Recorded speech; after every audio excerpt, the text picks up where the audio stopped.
It's a brand new day with Mo and News.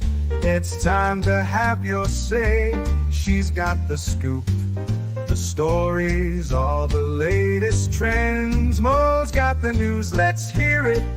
My dear friends, from politics to showbiz, no story's too small. Mo covers it all. She's got the inside call, her voice so smooth, like honey in the summer sun. With Mo on the mic, you know the news is always fun. Mornings with Mo, the best newsy news in the world. With her style so classic and her stories unfurled, from morning till night, she's got us in the know. Turn on your radio, let Mo's newsy news flow.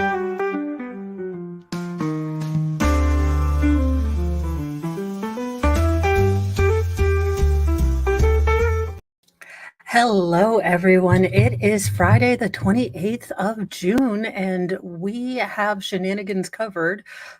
Also, after seeing the debate reruns this morning, I welcome everyone joining Team Mo for President. Holy fazolies, that was something. I'm not sure it was a debate, but it was something. Wolfram, thank you for doing the Modly Mod stuff. Squab Bob, thank you for holding down the fort at Rumble. Squid Pro Quo, I feel this in my soul. I feel this in my soul. I understand. Christine, I hope you're having a wonderful morning and welcome. Colorado Mountain Girl, good morning and good to see you. It's been a bit.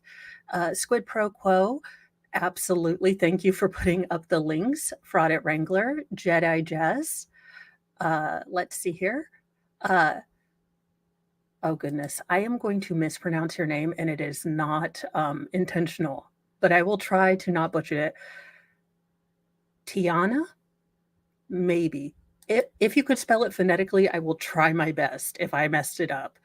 Taz, good morning. Welsh Lady Reads, good morning. Audio Coffee. Cynthia, retired firefighter. Brenda and Siri, thank you so much. And thank you, Fraud at Wrangler, for donating 5 memberships. And those went to, doggone it, you stinky. I've got a pop-out box, and for some reason, it is just not working. Colorado Mountain Girl, Tiana, Virginia Bissinger, Alyssa Chronic Crafter, and Christy Martin. So thank you so much to Fraud at Wrangler for gifting those memberships. And if you got a membership, oh, Tanya, thank you. Well, I can understand that now. So that works. Now, if I will remember that, it's an iffy, but I will try. Good morning, Spirit Matter and everyone. We are going to get into this first story. If I didn't say hi to you, good morning, welcome. But this seems to be a Friday thing here, and I want it to stop. But we had another brave young boy who laid down his life for his girlfriend. And I'm about done with this. I am about done with having to put these stories up. But honest to goodness, this little boy is a hero, and I did want to honor him today. So a Wyoming teen killed while protecting his girlfriend was held down by one attacker while the other one hacked him with basically a bladed weapon. I mean, I don't know what this world is coming to. I did do this story a while back. This is an update, but we are getting updates as to how these 2 juveniles that did this are going to be handled in the legal protection or in the legal justice sense. And anytime I can bring up in the news brave people that did things absolutely incredibly selfless, I will bring them up, but I'm tired of having them being young children. I really, really am. The Wyoming 14-year-old who was killed protecting his girlfriend from a pair of ski mask-clad teens was held down by one of his attacker while the second assailant basically attacked him. Dominique Antonio Richard Harris, 15, could face life in prison after pleading not guilty to conspiracy to commit murder charges on Wednesday for his alleged role in the murder of Bobby Mayer in April at the Eastridge Mall in Casper, the Cowboy State Daily reports. Harris, who is being tried as an adult, admitted to police that he held Harris down to help his alleged co-conspirator, Jareth Plunkett, 15, stab him.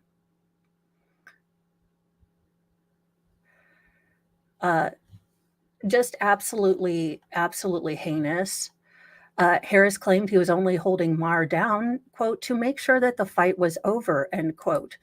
But footage from the April 7th attack shows him slamming Meyer to the ground and holding him in place as Plunkett stabbed the 14-year-old at least twice.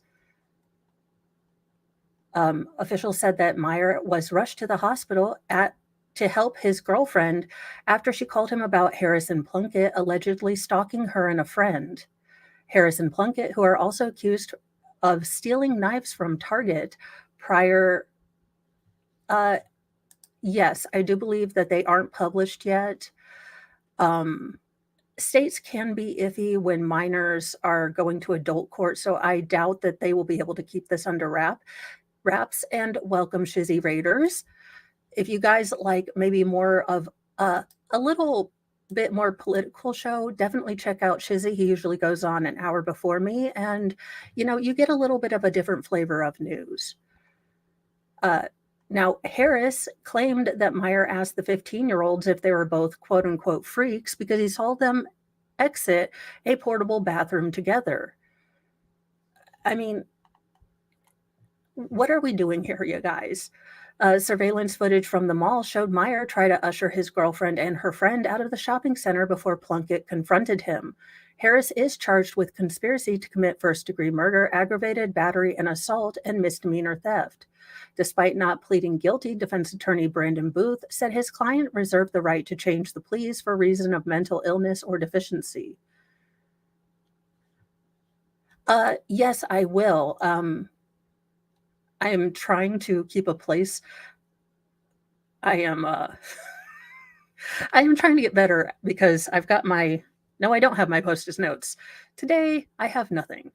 But I am trying to get better at writing down stories so that I can keep an eye on them and keep track.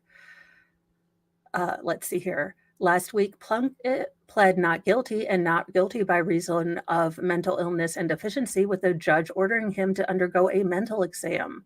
Now, what I do want to know is if we are going to treat these two individuals' parents like we did the Crumbleys. Are we going to go after the parents in this situation? Are we going to say, why weren't you watching your children? Did you not know that they were violent? I mean, is this where we're coming down to? We open the door to this. So, if you have teen children, just touch base with them for the love of God. I am an interesting case because I was never really social as a child. But I mean, my mom still had things that I knew I would need to ask her for. I mean, the only time I ever asked her to stay out after curfew, because this is how nerd I am, is when the sequel trilogy for Star Wars was coming out. And my mom was like, that's why you want to stay out to 12? And I was like, yeah, we're going to go see Star Wars. And my mom was like, I don't get you, my alien child. So hopefully this boy's family understands how incredible a job they did raising him, because to have a selfless, protective heart at the age of 14, to put yourself in front of danger for your girlfriend and her friend, I mean, only a truly spiritually mature and brave child would do that. And those aren't things that just pop out of nowhere. That's good parenting. That's teaching your son to be a protector. And it sickens me that these two are probably going to get slaps on the wrist because they are younger, even if they're being tried as an adult. So in other news, apparently someone else likes wigs, but it didn't quite work out for him. An Indian passenger, 24 years old, with ties to human trafficking, tried to disguise himself as a senior citizen in an attempt to board a Canadian bound flight. Sir, you didn't add wrinkles to your skin, and you blonded your beard instead of grayed it. I can't tell you how many things that are wrong with this story. Absolutely, absolutely. I have loosened the reins on my teenage girls. Uh, my older one more so than my middle one because she is older, and also my older daughter is kind of like me. Like it's peoply outside. I refuse to go. So, and she's always really good about telling me when she got somewhere and when she's leaving. But absolutely, this is just heartbreaking. A 24-year-old man with ties to human trafficking disguised himself as a senior citizen in an attempt to board a Canadian-bound flight, but his youthful characteristics didn't appear like the old man he claimed to be. Officials at Indira Gandhi International Airport detained Guru Sewak Singh after they noticed multiple discrepancies in his appearance. Vigilant CISF personnel intercepted a passenger bound for Canada involved with human trafficking and impersonation, India's Central Industrial Security Force said on X. The packs attempted to travel by impersonating an aged person and using false documents. Singh, who was heading for Air Canada flight, had dyed his facial hair white. That's platinum and not a good one. I have never seen that sort of cast on. I mean, did you use a rose gold toner on that? I mean, what in the actual heck? If you're going to go full, super spy mode, do a good job. Singh, who was, tried to replicate the passport of Rashvinder Singh Sahoto, who is 87, or I'm sorry, 67. Yeah, sir, you don't look 67. Nice try. But sure. It's a bold strategy, Cotton. Let's see how it works out for you. Along with dyeing his hair, Singh also sported a pair of glasses, but his skin texture and youthful sounding voice were a dead giveaway to airport officials, according to Now Toronto. After comparing Sahota's passport to Singh's appearance, and this is the dude he's trying to represent. Sir, first of all, this man has an actual well-kept beard. Second of all, you're a dingus. Absolutely a dingleberry. I cannot with you. Singh and his belongings were handed over to the Delhi police for further legal action, according to the outlet. In 2019, a 32-year-old man dressed himself up as a white-haired wheelchair-bound senior in his 80s as he tried to board a plane in Delhi for a New York-bound flight. Jashish Patel, 32, wheeled his way to Indira Gandhi International Airport on Sunday, refusing to be frisked because he claimed he was too frail to stand, according to the Central Industrial Security Force. He presented a passport with the name Amrik Singh and a January 1938 birth date. Sir, I can't with you. Are you kidding me?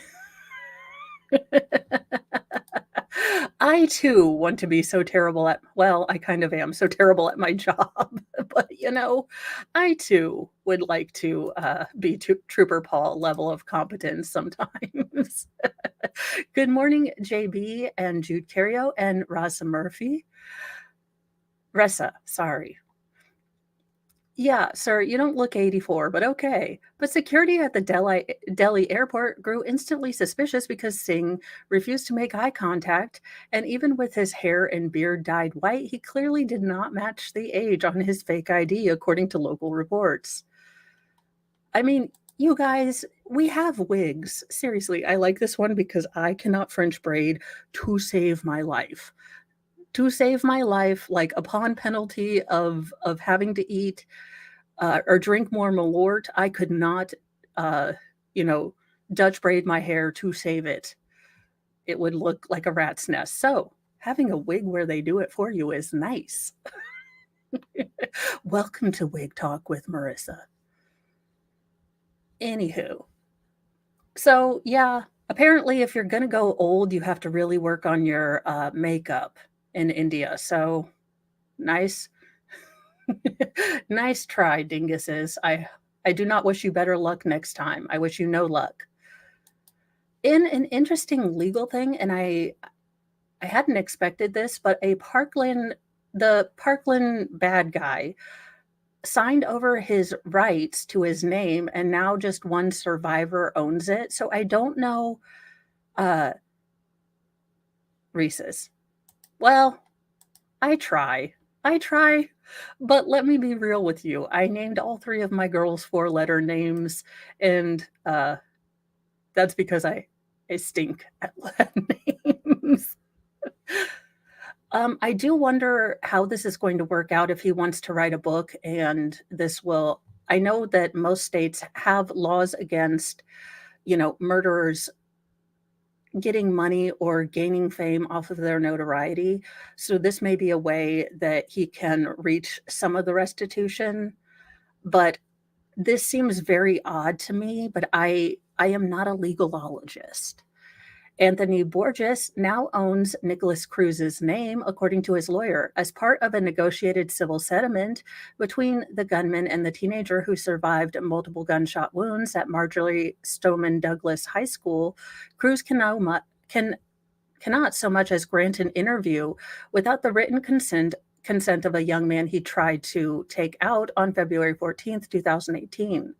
No no streaming specials, no Newsweek magazine exposés, no sensational true crime documentaries, no interviews at all unless Borges says it's okay. And Borges won't say it's okay, not for a long time at least. Quote, he signed over any rights to his name, Borges' lawyer, Alex Ariza. The idea is now to shut him out. He will not be the one who decides when or how the story gets told.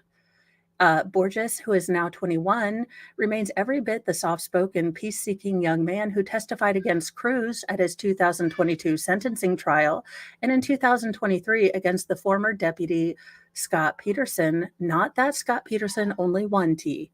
So this is the one that didn't react to the shots fired and things like that, and they did try to go after him. I found that prosecution to be incredibly wrong. We have already gotten the person that did this. Now, 1 second.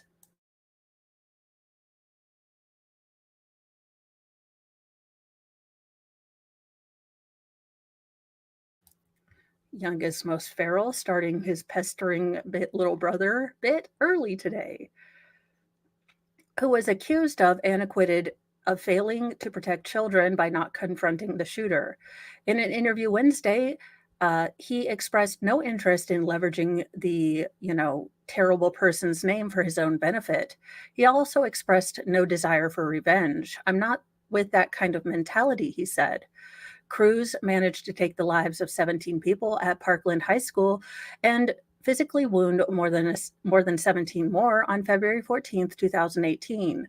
The psychological toll was even greater, and lawsuits were filed by more than 50 plaintiffs representing the victims, their families, and the physically uninjured survivors against Broward County Sheriff's Office, the Broward School District, Cruz, and several individuals who were in a position to reduce harm that day, but did not. Oh, you are fine. Animal chores come first. I totally get it. As negotiations continued with multiple defendants, a schism developed between Borges and the other plaintiffs who felt that survivors should get less financial compensation than families who had lost their lives. Borges, who was shot in the lungs, abdomen, and legs, will require lifetime medical and psychological treatment. In 2021, a few days after the bulk of the families settled with the school district, Borges announced his own settlement for significantly more than he would have received had he remained with the group. None of the other families appeared to have made an effort to settle with Cruz himself. Areza arranged a Zoom meeting with the unaliver earlier this month and talked to him into giving Borges the rights to his name. Borges did not attend the meeting, but his father, Royer Borges, 46, did. I have mixed feelings when I see his face, he said. I don't feel rage. I remind myself that you have to know and understand his story. But I also thought after what he took from my son, whatever he owns in this world, we should take from him.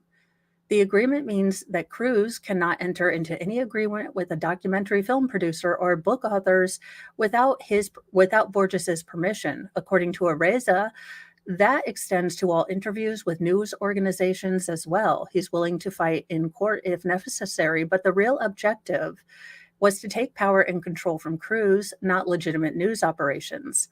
The idea is to keep him from being able to inflict further torture on his victims from jail, he said. Areza said Wednesday he got Cruz to make a second concession. When he dies, he will donate his brain to science so it can be studied, the lawyer said. What turns a person into Nicholas Cruz? What is something we can learn by studying his brain? Cruz, who is serving 34 consecutive life sentences, is somewhere in the Florida state prison system for his protection.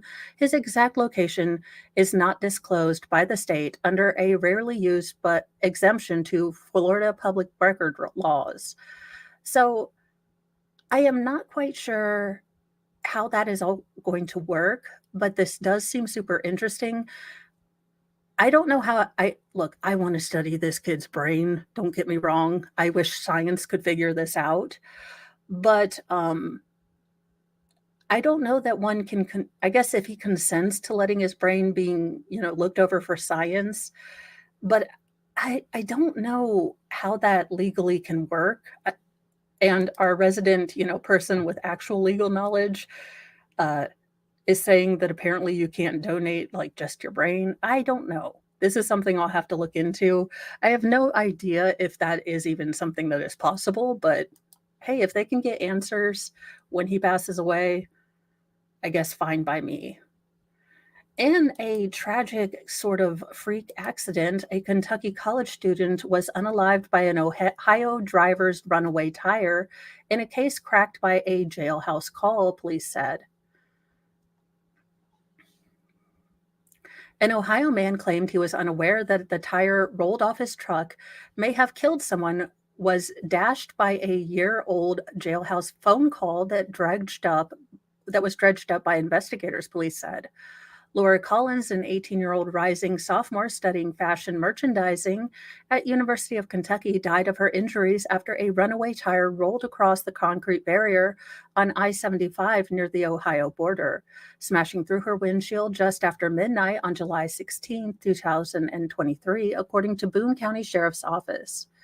6 days after the crash, 37-year-old Ricky A. Rader reported himself to the Independence Police Department, admitting, quote, he lost a tire on the interstate over the weekend, but didn't believe his tire had hit anyone, the office wrote in June 21st press release. But a recording of a phone call between Rader and a female inmate at the Bullitt County Detention Center about 100 miles away from the police department, obtained by Sergeant Jeff Nagy, with Independence Police Department's Accident Reconstruction Unit, painted a different picture of the collision that opened the driver up to criminal prosecution. The night Collins was killed, Rader told the female caller that a tire had come off of his 1993 Ford 250 earlier in the evening, Boone County Sheriff's Office wrote. He told the inmate that he had witnessed the tire collide with Collins's vehicle, and he knew that the collision likely resulted in someone being hurt or killed. He said he retrieved the tire when it came to rest along the concrete barrier between the north and southbound lanes, affixed it back to his truck, and fled the scenes. So this is the absolute dingleberry who admitted to everything on recorded prison phone calls. Y'all, I'm glad criminals are dumb, but why can't they just leave their dumb to themselves and not inflict it on the rest of the world? Quote, what he did was stole lug nuts from other wheels to attach the tire just to get up off the road and off the interstate. Major Philip Reigel with the Boone County Sheriff's Office told Fox 19 Rader was indicted on charges of leaving the scenes scene of an accident, quote, failure to render aid with death or serious physical injury, and one count of persistent felony offender first offense on June 4th. He was booked into the Boone County Jail on June 12th, where he remains on a $40,000 bond, according to online jail records. He has requested a public defender at his Wednesday court appearance. Fox 19 reported his next court date is scheduled for June 24th. I mean, I'm okay with this dude. It seems like he did all of the wrong. He knew exactly what was going on. Now, places like this absolutely tick me off. These unlicensed, well, they're not unlicensed. They're poorly regulated. That the tire story was from Kentucky, and starting next week, I'm going to put all of the articles in the description. I was going to start at it this week, but this week has been a let's just function week. So,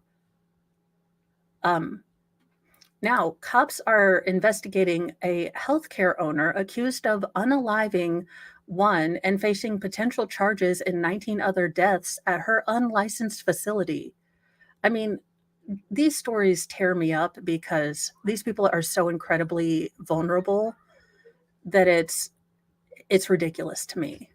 Police in Texas are investigating whether 20 people at an illegal healthcare facility who died under suspicious circumstances in the last 2 years were forcibly unalived.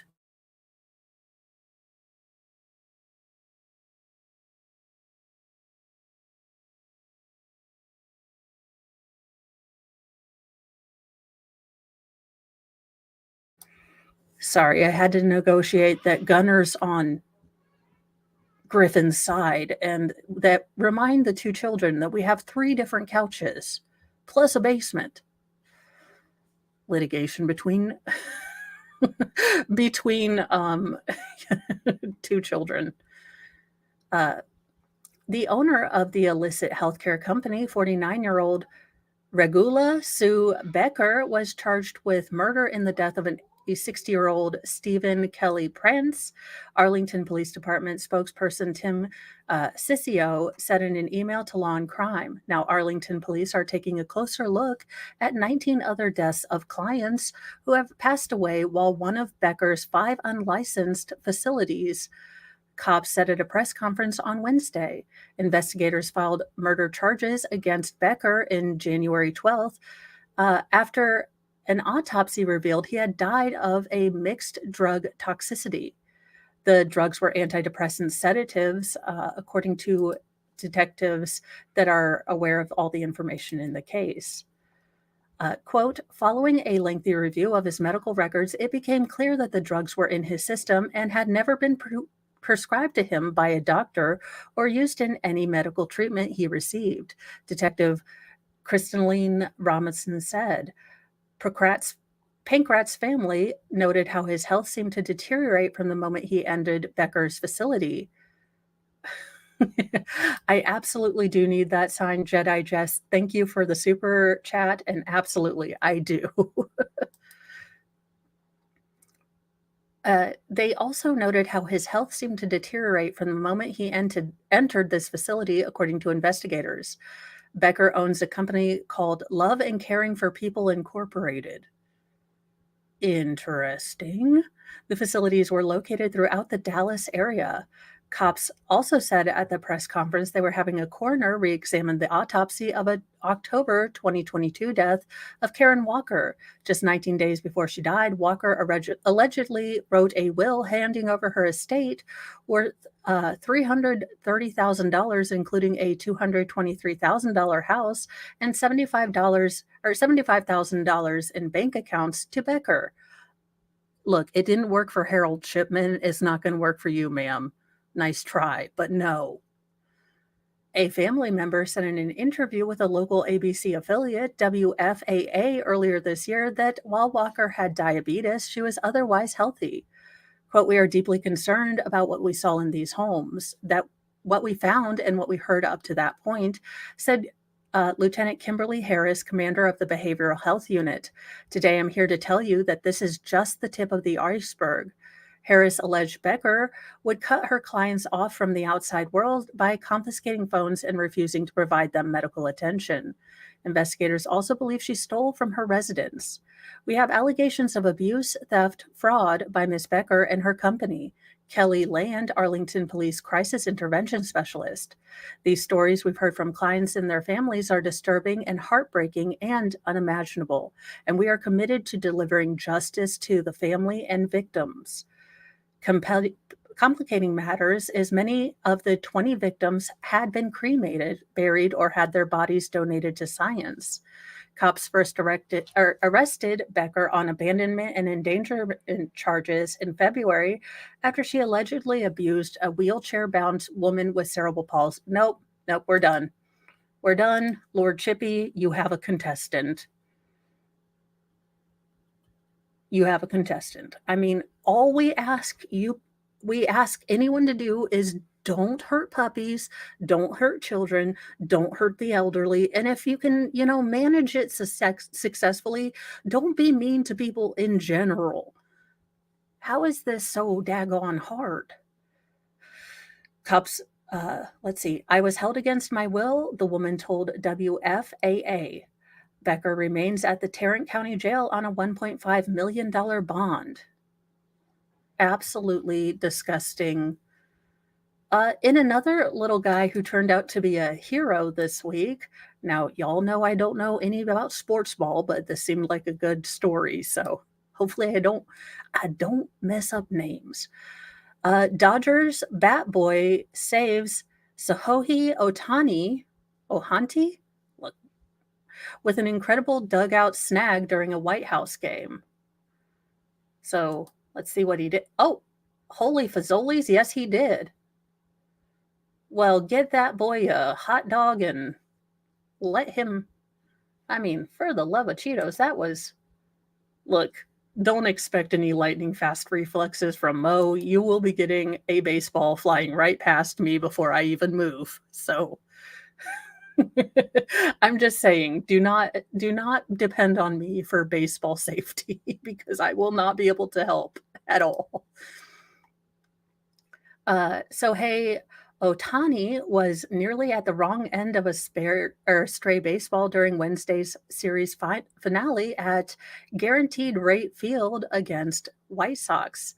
But the Dodgers bat boy saved his life, or at least a concussion, from being hit by the ball. It was an amazing snag to save Otani. It was also a quite amazing series for Otani and his and the Dodgers' trip to the South Side to sweep the White Sox. Otani finished 3 for 9 from the plate with 2 home runs, 4 RBIs, and 4 runs. He set a Dodgers franchise record, recording his 10th consecutive game, earning at least 1 RBI on Wednesday with his solo home run to start the game. He's the first Dodger to complete the feat, which means that it was the first since Matt Kemp since 2011 and 2012 seasons to the record of 9 straight games. And yeah, I can totally read English, but not today, apparently. So good save, little guy, but holy fazolies, that would have hurt. Let's see it again. We'll see it one more again. Again, congratulations on your athletic abilities. That poor guy would have had a ball in the nose if Mo was there. He'd be like, not my wig. I'm just kidding. Hey, in relationship advice for everyone out there, because we're coming up on the weekend, apparently 2 out of 3 Americans say this household task is a secret turn on. And if it's folding the laundry, I need to find a way to. Looking for an easy and an expensive way to freshen up your relationship? A new survey of 2,000 adults, half of whom were in a relationship, revealed that 69% of Americans say the simple act of seeing their partner clean is a turn on. Yes, it is. It is. It's entrapment. We have too many words and too many weird spellings. I rest my case. Data shows that when it comes to relationship, it's the little thing that count. Gen Z and millennials would rather receive a gift of a clean house, 17%, than an expensive gift, 11%. Who needs flowers when mopping the floor may just do the trick? Hint, hint, this is true. Twice the number of women find the smell of a clean home appealing as those who prefer the smell of flowers.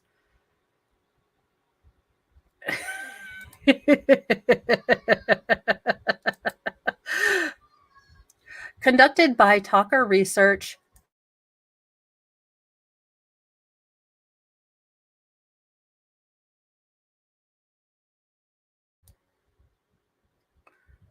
For Swiffer's Unstoppable, the survey found 67% of people said a clean, fresh smelling home would make them more likely to turn on the old Marvin Gaye, if you will. This is likely why 82% of survey takers say they're likely to put in extra effort into cleaning before bringing a home date or a date home. Positive cleaning habits can even help long-term impacts on your relationship. A survey found that 34% of those in relationship who have similar cleaning habits to their partner have been together for more than 5 years. Yes, we we taught you all of the ways we want things done. Now, after those 5 years, if you're still doing those critical things incorrectly, you might not have much leeway. Just saying. all of us, all of us will. 60% of those in relationships equally share the household cleaning duties, crediting their significant other for helping them with the laundry 51%, doing dishes 50%, and sweeping 47%. However, women are more likely to feel the duties are not equally shared, 39% versus 27%. While it's clear that the simple act of cleaning can go a long way in making your partner happy, poor cleaning habits can have the opposite effect.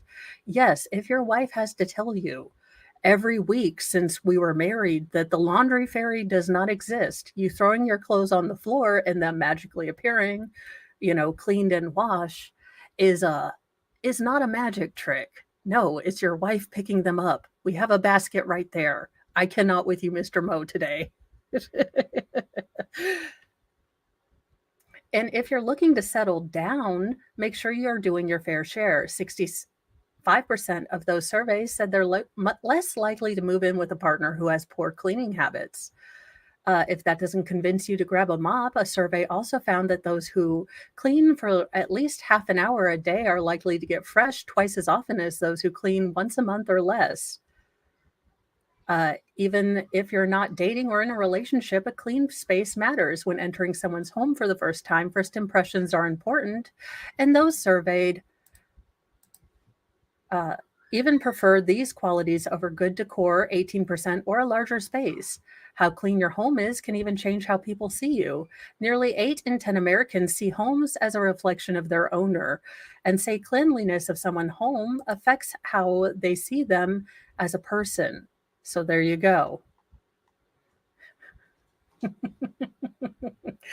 So guys, if you want to get that Marvin Gaye going tonight, I would suggest you use a Swiffer. If it worked for Chandler Halderson, it can work for you. That man has no calves and he's still got sweet cat for a little bit.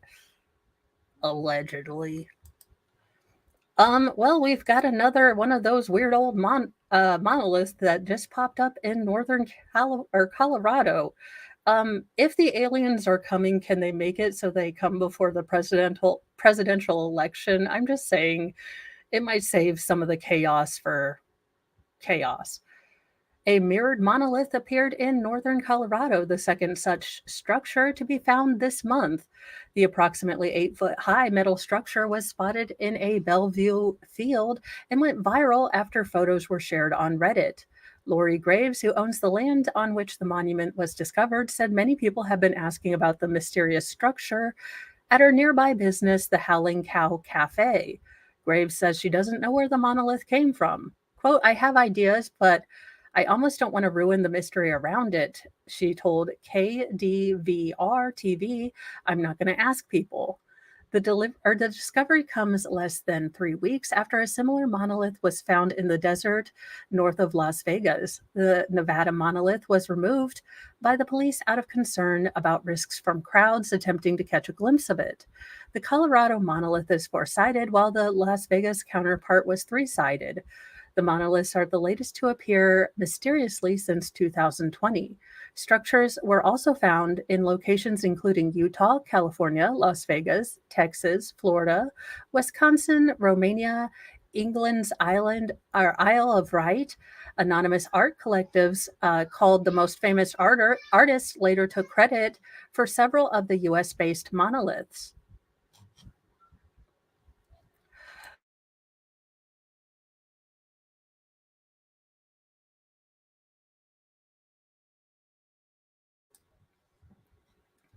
Another monolith was found earlier this year on Hay Bluff near Hay on Way?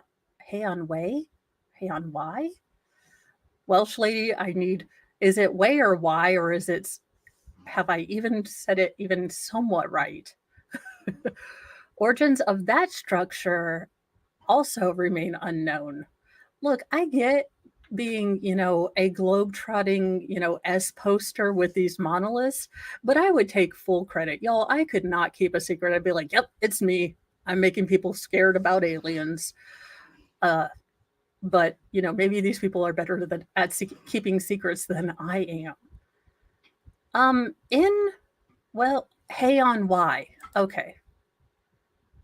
Then why put an E in there? Anywho, just probably to screw up Mo. In very interesting stories, scientists implant radioactive material into a horn of a living rhinoceros to poison anyone who tries to consume it. Okay, I didn't know that people were trying to consume rhinoceros horns, but I guess if it doesn't hurt the rhinoceros, I'm kind of okay with it.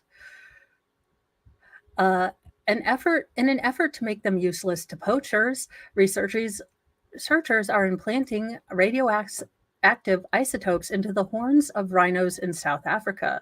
The unusual material would render the horn useless, essentially poisonous for human consumption. It's a horn. I didn't know that we needed to be told not to eat a rhinoceros horn.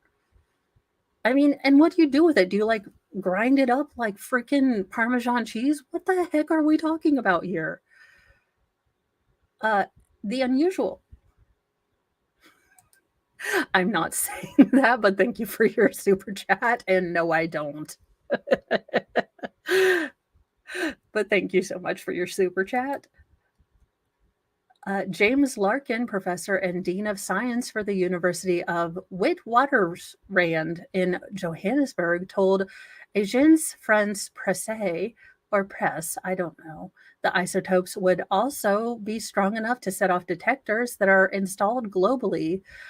Larkin said, referring to hardware that was originally installed to prevent, someone, bringing a dirty nuke in places. Tincture. Rhino horns are in extreme demand for their use in traditional medicine, particularly in Asia, despite there being no scientific evidence to support their supposed therapeutic effects. They can be worth more than weight in gold or Colombian nose powder.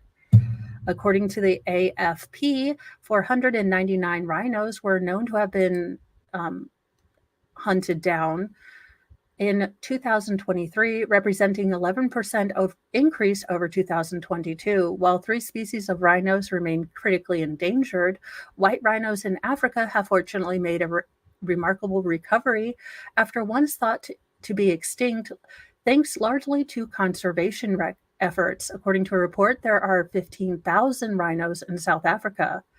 Previous efforts, including poisoning or painting the horns, have failed so far.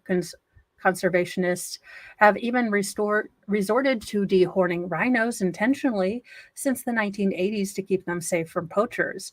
We get a lot of criticism for cutting with a chainsaw. The University of Nachal, PhD candidate and black rhino conservation specialist, Vanessa Duth told Discovery last year, but it's the best and fastest way to dehorn. However, Larkin is optimistic about his latest attempt. He and his colleagues are planning to implant radioactive isotopes in 20 rhinos. Maybe this will be the thing that will stop poaching, he told the AFP. It's the best idea I've ever had. Well, I mean, I guess, or we could just wait and see who comes up with radiation poisoning. I mean, I feel like that this is a dual pronged thing. Like, well, look, if you do take it, you're gonna unalive. This could be, if it works, I'll be happy as long as it doesn't hurt the animals. And stop trying to use rhino horns for whatever.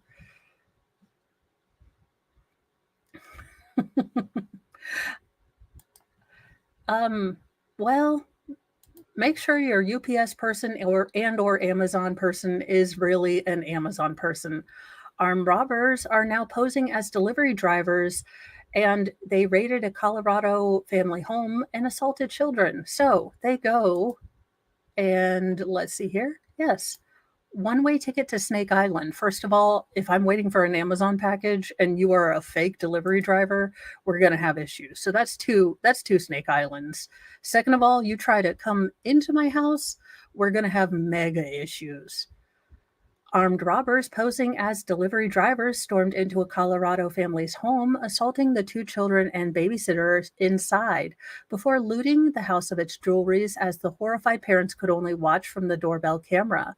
The brazen on camera home invasion took place in the 4000 block of South Richfield Street of Aurora, Colorado, around 8:45 p.m. on June the 12th. One of the suspects stood at the door wearing a high visibility vest and holding a box waiting for some answer. They were dressed as in construction vests and claimed that they were there to drop a package off. The suspects were holding the package and waited for the residents of the home to open up the door. The Aurora Police Department said when they did, the suspects forced their way in and robbed the family. Inside the home at the time, so let's get a good picture of this dude. There was a 6-year-old boy, a 14-year-old girl, and a caretaker, according to KDVR. The parents weren't home at the time, but called 911 immediately after being alerted to the armed men at their front door. As the front door opened slightly, the vest-wearing man pushed his way through, shouting in Spanish and alerting the other two men who raced towards the door. One of the suspects appears to be holding a force multiplier in his right gloved hand as he rushes into the house, and a third man, masked with a black balaclava, ran from the car parked outside. Yelling and screaming was picked up by the camera's microphones as the three unidentified men looted the home for personal items, mostly jewelry and cash. You guys, I cannot tell you the kind of terror, horror, and absolute hell these parents were probably living through as they could do nothing, absolutely nothing, and watch this go on. And I'm sure they had all the scenarios. Are we going to go home? Are we going to still have children? Are we going to, go home and still have our family intact? And I can't imagine how absolutely terrifying and devastating it was to those parents to only be able to call 911. And you know how rarely parents go out? Well, at least people I know as parents, but we rarely take time for ourselves. So I could imagine that I wouldn't go on another date for years. After raiding the home for only about a minute, the three suspects hopped it back in the car and raced off down the road. The frightened mother didn't care about any of the material things stolen, they can be replaced, but was concerned about the trauma her children faced during the robbery. And I would also feel so bad for that babysitter, the caretaker, because, they're put into a situation just being in the house.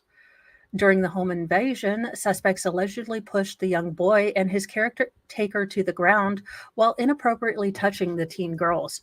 Oh no, no, no. Lord Chippy, nuclear powered, we're ready for you. Absolutely not. No, no. The boy was visibly shaken, even crying, as first responders tended to his injuries. The couple's 2 children spent the night in the hospital following the invasion. Police believed it was a targeted attack as the family runs a business outside of the home. They also provided several measures the homeowners can take to make themselves feel safe. Packages typically do not require a signature, or you can physically upset or that you physically accept the package. Keep in mind that the delivery drivers usually wear branded uniforms, and you may have to consider an alternate delivery option like picking up your mail from a P.O. box or choosing for hold for pickup option. Honest to God, we should not have to change our lives because there are some ridiculous Muppets out there who cannot choose right. I am so tired of it being incumbent on the peaceful, loving citizenry that have done nothing wrong that we have to change our behavior, instead of these criminal people getting taken care of by going to jail and doing whatever. Yeah, I don't let my kids answer the door. I don't. They usually come get me. I don't like, yeah, no. In our last story, well, we might be not we might not be playing football or even hand egg in this particular field. A massive sinkhole swallows soccer field at Illinois Park.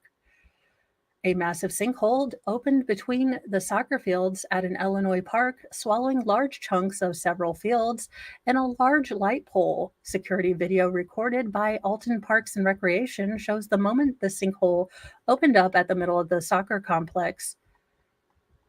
Where is that, though? They don't have that. At the surface, it was all at once. Michael Haynes, director of Alton Parks and Recreation, told KT VITV, it all went. Actually, one of the 4 lights was in the middle and it's all gone. The hole was caused by a collapse in the mines located 150 feet below the field.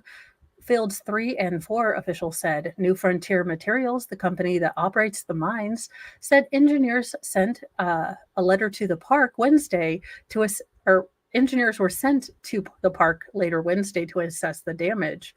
The impacted area has been secured and will remain off limits for the foreseeable future while inspectors and experts examine the mine and conduct repairs, a company representative told KSDK-TV.